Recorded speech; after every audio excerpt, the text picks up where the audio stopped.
Hello, my fellow comic book collectors. It's Alan, the Comic Collector Geek, and this is part 3 of this new unboxing. Still calling it that for some reason. It should be a good one. It should be a good one. We're going to show all of this stuff. Let's get right into it.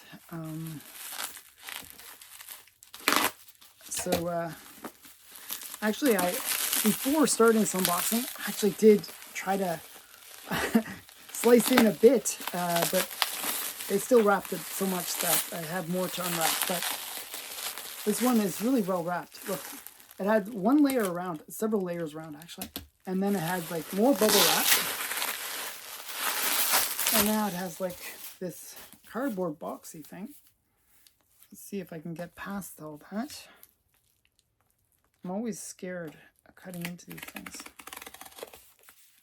Okay, let's see. Okay, let's see. Hopefully, I've cut into the comics before in the past, and I'm always paranoid doing that. It's like, you gotta be really careful. So what I do is I try to cut the cardboard rather than the comic itself. Okay. Okay, this is interesting. Okay, I think I know what this is. This is a collection that I got. Let's see if I can get it out. One sec here. Okay. Throw that on the floor. So this is a collection of comics called Amikami Girls.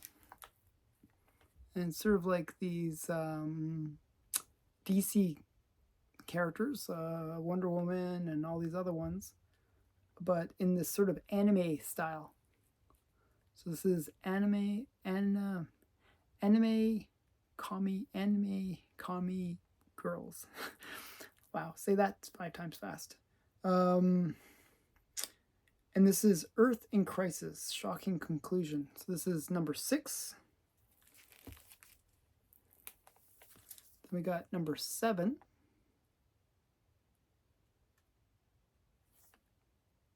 Meet the Teen Hellions. Hellions. Then we got number 5. These aren't in any particular order, so, but it is the full series. That's a nice Supergirl cover. I wonder who did that. Lupacino. Very cool cover. Number 5. And these are from 2013. We got a really great Power Girl cover, number 4. It's a really nice Power Girl cover. I'm not sure if it's the same artist, Lupacino. Very cool. Then we have number 3, featuring Adula Dent. I think that's Joker's daughter. Or is it Harvey Dent's daughter? I think it's Harvey Dent's daughter, actually. It would make sense, right? Dracula Dent. It's kind of weird. So this is the Wonder Woman of DC Reimagined. These are kind of cool. And what do we have here? This is number 2, featuring Batgirl. So I think this is a different series of these anime kami girls. And this is number 1, which is Wonder Woman. And, you know, just sort of giving anime style to DC characters. And you can see, like, really cool way of redesigning Wonder Woman. Very interesting costume. So, yeah. That's really cool. Then, like, there's multiple series in here. So this is another number 1. With all the different girls. You got the female Robin as well. And it looks like Catwoman. I'm not sure if that's Catwoman or who this one is right here. But yeah, it's really cool. Rise of Brainiac. Then we have number 2. I haven't read the series yet, but I was going to read it once I got it. But I heard about it and I thought, oh, it seems really cool. So I found an auction where they had the whole run of it and picked it up. Pretty much $1 a piece. So I didn't pay much for these. So yeah, this is Jade of the Green Lantern. That's cool. And then Sinestria. This is number 4. So I think they were sort of introducing all these female versions of characters. And that's by Von Boy cover. And we got number 5.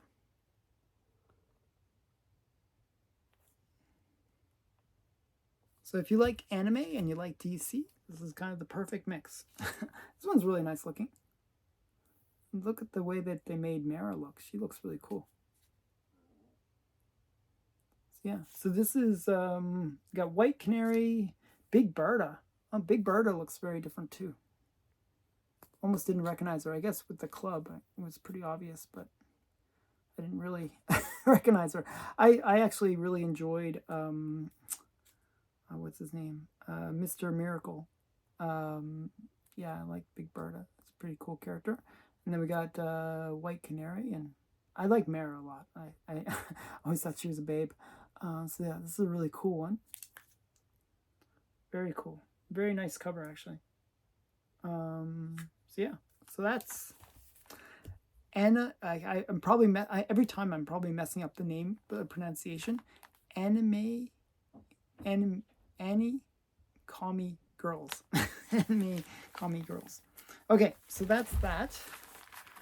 We have still a lot more to go. So let's see. This next is an order from my comic shop. And I was picking up a bunch of pulps. I mentioned that in the last video. And one of the reason I've been picking up pulps is for the fact that I really do believe that we're sort of at that point just before the quiet before the storm, which is going to happen when, now that pulps are being graded, that the prices are going to really skyrocket for a lot of these classic covers that are just being discovered. Once pulps are graded, then really people are going to display them a lot more. There's going to be a lot more engagement, and also there'll be a census, so we'll know how many pulps are really out there, which will really change up the game in terms of really understanding the value of pulps. So this is Phantom Detective. And this is a great bondage cover. As I was saying, when I target pulps, I was basing it based on how I collect comics. Go for cool covers. Well, this is a cool bondage cover. I go for those bondage covers. I got this girl in the white dress, or maybe lingerie cover, where she's in bondage. You got the bad guys, and the girl in distress, basically. So yes, this is Phantom Detective, and you got Phantom Detective, his kind of ghost-like apparition in behind there. It's really, really cool cover. This is from May of 1940. So nice pulp. And I didn't pay much. I think it was like $5 to $10. That was the level. So I thought it was a great price. And it was on sale. It was like one of those things that was on sale. The next one is just a pure cover buy. There's nothing key about this book. I saw the cover and I was like, I was flipping for something else. I was looking for something else. I believe I showed it in the previous video where I showed Marvel Comics Presents 175, which is actually the last of the run of Marvel Comics Presents. And I saw this cover a few issues earlier and I thought, oh, that's a pretty sexy cover. So there's this one. It is the New Warriors and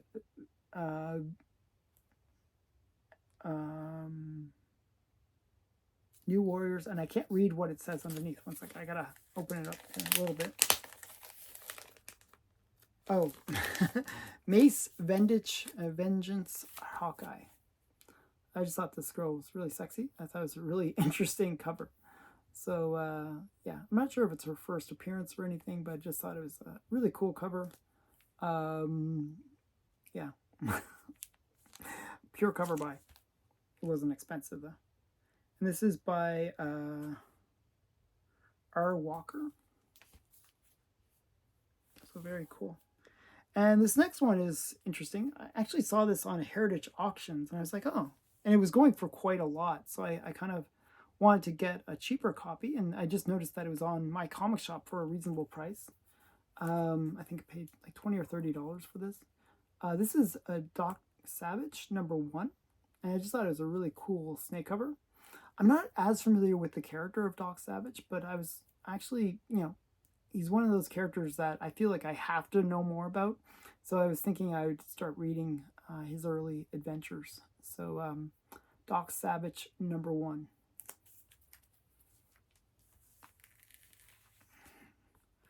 And that's from 1966. Very cool. Okay, next one. I forgot whose key first appearance this is, but this is Casper the Friendly Ghost. And this is issue number 66. And it's just a key appearance for a Casper-related character, which I don't remember off the top of my head.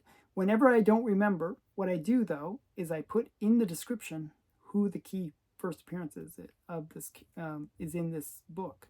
So if you ever wonder, oh, Alan couldn't remember who the first appearance was, well, I'll put it in the description to say who made their first appearance in this book. So this is Casper the Friendly Ghost, number 66, first appearance of a character that will be in the description. So look for it. Look for that key first appearance. Very cool cover, actually. Nice Happy Sun one. And speaking of, oh, I actually know what this is. This is the Ultimates #2. And this is actually the first appearance of the Maker. Now, the Maker is kind of like an alternate universe of where like Mr. Fantastic, there's a different version of Mr. Fantastic. He becomes kind of this weird robot-y like creature, like kind of weird looking guy later on, and that's the Maker. Well, this is the first appearance of the Maker. So Ultimates #2. So yeah, first appearance of the Maker. So kind of a cool book. And the Maker is being in the right now they're doing the Ultimates, Ultimate Universe, which is a new Spider-Man series, and the Maker is playing a pretty key role, where the Maker has kind of gone back and changed the history of all the villains and superheroes in the Marvel universe. And so it's like this alternate reality where Spider-Man doesn't become Spider-Man until he's much older. And it's the Maker that's kind of the reason for that to have happened. So Maker is kind of this key character that has a lot of influence in this new story. So I wanted to get his first appearance. And it's a cheap book. It's not an expensive one to pick up. Okay. Oh, wow. A bunch of pulps. Okay. So I'll do the pulps first, I guess. So as I was mentioning, I was going after key pulps for key artists and Good Girl art covers for the most part. And one of the key artists that I've been collecting, and I even showed it in the previous video, is Margaret Brundage. And this is just a classic cover by Margaret Brundage. Weird Tales, volume 30, #2. And actually, the funny thing is, after I did this, after I bought this, like maybe a month later, because when you're seeing these videos, actually what's happening is I order all these books, and I order them in the US, and I send them to my Stackry account. So these books, actually, I probably ordered 3 months ago, and then they're all building up in my Stackry account, and then I finally get them all shipped at once to my Canadian address. And so about a month after I had bought this one, I was watching some of these slabbed copies coming up on eBay, or not eBay, Instagram claim sales. And they had this one, and they wanted a crazy price for it. I was like, oh my goodness. I'm glad I picked it up when I did, because the prices have gone through the roof. I paid less than $50 for this. I think it was like 30 or something like that. And it's just a great cover by Margaret Brundage. So I was quite happy to get this one. So Weird Tales. And then we got another Weird Tales, another Margaret Brundage one. This one's a little bit more developed than her other styles. So it's a little later. This is volume 36, number 11. I believe this is like later 40s. Kind of like later in Margaret Brundage's career, where maybe it's not as sexy as her original earlier stuff, but you can see that the art skill is even more sophisticated. So definitely a cool book.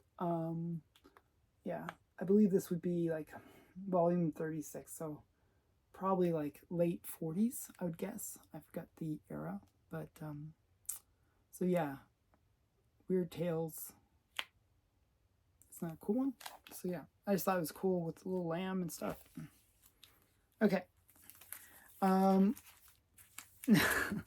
Okay, so a lot of interesting things here. Okay. I'm sorting out the last few here. Okay.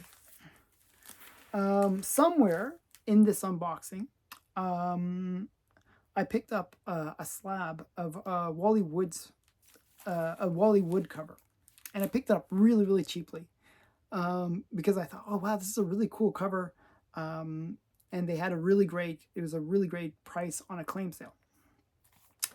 But I was like, oh, it's the 3rd or 4th issue in a series. And I was like, curious, like if there's this Wally Wood series, why not look for the other issues? So I was trying to find issue number 1. And that's what I did find. It's this book. It's called Woodwork of Wally Wood, his name. And this is number 1. It's kind of like these little fairy-like creatures. I believe that he also uses this in his other series, this little guy here. What is it, Sally Forth? And this is Woodwork number 1. I just thought it was really, really beautiful cover. All these little fairy-like creatures. So yeah. And then another series that I'm trying to finish. This is kind of a weird one. And the reason I used to go on about this character a lot is there's a character who is also another pulp character called Sally the Sleuth. And if you read the early pulps of Sally the Sleuth, they are just crazy. Just over-the-top crazy stuff happening. And even one of the Golden Age versions of her, she made her first appearance in Crime Smashers number 2, I believe,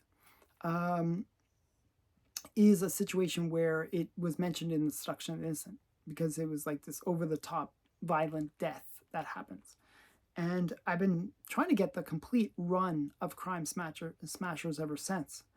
And these are just a couple issues from the run. This is Crime Smashers number 8. And actually, I think I already had one of these before. I realized I bought a copy that I already had. But at least, maybe I'll trade it or something later on. This is Crime Smashers number 6. Very cool books. Nice little series to get. I think there's 14 issues altogether. I think I'm missing like 2 or 3. I'm really close to finishing that run. So Crime Smashers. And they would feature, as I said, Sally the Sleuth stories inside. Okay. Next one. And the only reason I picked this up is I thought it was a really cute cover. This is Winnie Winkle, number 4. And actually, I picked up Willy Winkle number 1 in a heritage auction. And I actually showed it in the previous unboxing. And I picked it up in super high grade, like a 7.0 or something like that, for really cheap. I was surprised, because I think there was a warehouse find of Winnie Winkle number ones. So it's a very affordable key, actually. But I thought this was kind of a cute cover, kind of a, like, looks like she's doing like a Shakespearean play or something like that, or maybe Peter Pan, like, almost. So yeah, so this is Willy Winkle number 1. I just thought it was a really cute cover. Speaking of cute covers, this is kind of a funny one. This is not so cute. And actually, I gotta censor it a little bit. I didn't realize. Oops. Okay, I gotta censor it a little bit. A little bit. This is Eric Stanton's Bound Beauty. And so Eric Stanton would do kind of these weird bondage comics. You could actually order comics directly from Eric Stanton, and he would sell these kind of like comics that are very, very like cheaply produced looking. Like it looked like he printed them out himself, kind of level. And you could see he even typed. He was like on it using his typewriter. But he would do this amazing art, bondage art, crazy good girl or bad girl. I'm not sure what it would count as artwork. And this was on my comic shop auction, and I won this for a reasonable price. It was actually, it bid up pretty quite a lot. I think a lot of people were chasing after this one. So this is Eric Stanton's Tops and Bottoms number 1. I had to censor a little bit because it's not quite PG. Not quite. Okay, this next one, actually my friend Stephen Gentner was telling me about this one because it's an innuendo cover. So we got Archie, number 46, or 45, sorry, number 45. And this is a Bob Montana cover. And the teacher is saying, Archie, what are you doing in the girls' cooking class? And he's got like a whole bunch of kisses or something on his face. I don't know what's going on there. Or maybe it's a little bit of chocolate or something. And he's saying, sampling some cookies. Some of their cookies. Some of the cookies. So, and cookie can be girls too, right? So, just a bit of an innuendo cover. It's under a fun one. So, Archie number 50. And another series that, like, people ask me all the time, what are some underrated Golden Age comics or comic series? And one of the ones that I think of is this one right here, which is Blondie. It's very underrated, very inexpensive to pick up. Maybe they were mass produced and not many were destroyed, so they're still out there. But you got Blondie, and that's Dagwood, and there's Blondie there. So yeah, so just really cool. I just kind of like the good girl art elements of it. So seeing this, this was on my comic shop for cheap. I just figured, hey, why not pick it up? So I just thought it's a really good girl art cover. I like these kind of cutesy, cartoony good girl covers. So this is Dagwood, sorry, not Dagwood, Blondie number 42. And it's really inexpensive to pick those up. That was from, I'm not sure what year this is from. Like probably, I'm going to guess like 1946 or somewhere around that. Okay, another series that I'm working on so many different series. One of the other series that I was working on is this one, Captain Easy. This is Captain Easy number 10. And I saw this for cheap on my comic shop, so I picked it up. A lot of these featured Alex Schomburg art on the covers. I'm not sure if this is Alex Schomburg. It doesn't quite look like his style. But definitely cool, good girl art cover with a girl in the red dress. So just a, kind of a cool one. Captain Easy number 10.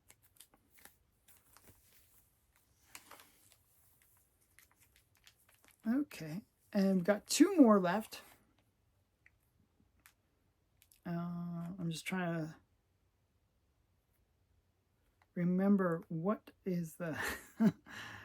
I'm I'm trying to remember what the key is for this book. I'll have to look it up afterwards. I can't think of it, what it is either. I'm not sure if it's the Living Colossus' first appearance or whose first appearance it is. But yeah, this is Astonishing Tales number 23. I'm going to look it up. I'll put it in the description who the first appearance is.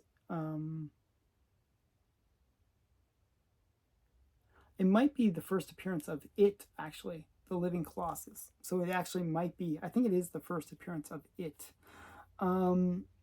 which actually had its own title later on. So this is It, the Living Colossus, but it's Astonishing Tales number 23. So yeah. Okay. And the last book was one that I saw on Heritage Auctions, and I was like, oh, I got to find a better price. It's just too expensive.